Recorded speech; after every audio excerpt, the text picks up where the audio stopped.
The next legal principle I'll be talking about is breach of contract. A breach of contract is the failure of a promisor to perform the obligations of a contract without a legal excuse. There are two different types of breaches, and that is a material breach and a minor breach. A material breach is when the performance is not at least substantial. This could be that they underperform or do not follow what the contract stated. So in the example I used earlier, I asked for 505 fine shares and I get like 200 fine shares, or I get 500 shares without legs. So therefore, he did not perform to what he was supposed to in the contract.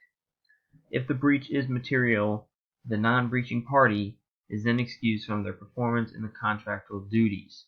This means that the business that filed the contract is not now obligatory to complete whatever was stated in the contract.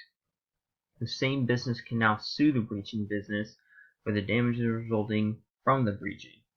If there was any unfinished work or damage done to anything due to the agreement, the breaching party now must pay to either fix the damage or finish the work. So in that example I used, now for the 500 fine shares, I was going to give him $500. Since he did not follow his side of the contract, I do not have to pay him the $500. I can sue him for not following through with his side of the contract.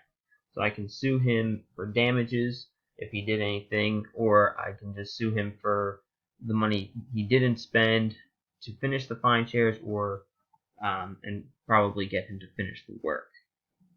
A minor breach of contract is simply defined as a minor problem that occurred in the contract. In a minor breach of a contract, the non-breaching party can sometimes be suspended to fulfill their side of the contract until the breaching party solves the problem. Once the problem has been fixed by the breaching party, then both sides will continue to fulfill their side of the contract.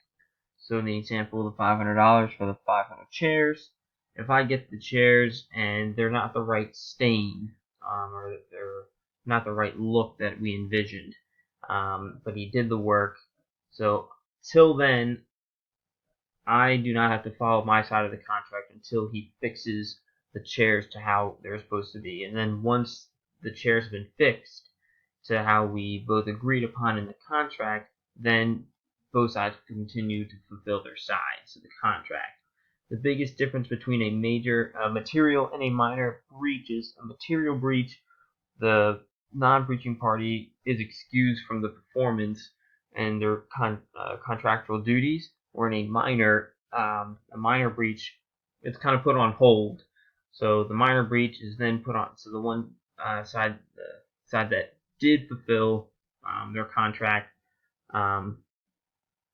just kind of is put on hold until the non-breaching party then fixes what they were supposed to do.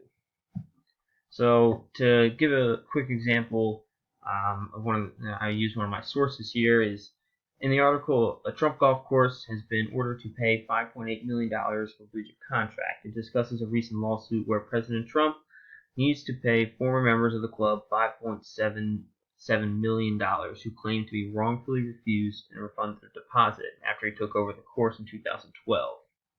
This is an example of a minor breach in contract. In the original contract, the members wanted to resign from the course. They were still eligible to play golf until their spot was filled, and then they would get their deposit back. Once Trump took over, he refused to pay back the deposits for the members wanting to leave, and since that was the only problem in the contract, the members could sue him for a minor breach. So once he pays everyone back, the situation would go back to normal. Since that is an example of minor breach, the contract to go back to normal, you would then have to just pay everybody, and as soon as it was paid, it was fine. But now the other side of the contract, the people who didn't breach it, once they get their money back, then their side is fulfilled. So then the contract will go on as followed.